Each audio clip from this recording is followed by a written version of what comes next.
Non, mais on essaye de faire en sorte, effectivement, plus cette année que les dernières d'ailleurs, que le parcours du Tour ne soit pas complètement trouvé avant.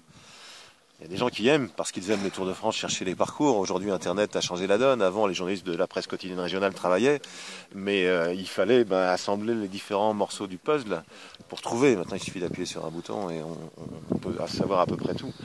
Donc oui, on essaye de lutter contre ça en faisant en sorte que les élus parlent, nos amis, les élus partent parfois un petit peu moins, en faisant en sorte aussi que chez nous on verrouille. Moi j'ai donné à certains élus beaucoup moins d'indications qu'à l'ordinaire. Certains ne savent pas, savent bien sûr que le tour va venir, mais ne savent pas quel jour précisément, et on va essayer de dire le secret jusqu'au bout, et puis en disant aux équipes aussi chez nous que voilà, tout dire à son correspondant n'est pas forcément une bonne chose avant la présentation du Tour de France. Voilà.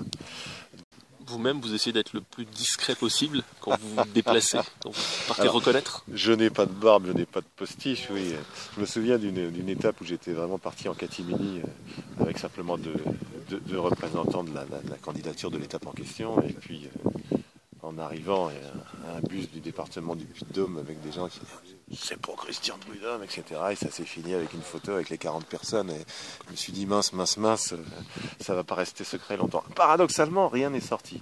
Mais vous savez, partout où on va, que ce soit Thierry Gouvenou, Jean-François Pécheux, ces dernières années ou moi, même si on est en vacances ou en week-end, les gens pensent que le Tour va passer par là. Ils se disent ah bah tiens, en plus la route a été refaite, alors c'est que le Tour va passer. Alors qu'en fait, on est simplement en week-end, qu'on a envie d'aller dans un bon restaurant, de se promener, quoi. Donc, mais c'est ça aussi la légende du Tour. La passion, l'amour pour le Tour qu'on ressent dans les régions en France, c'est quelque chose de très fort et évidemment quelque chose de très important pour nous.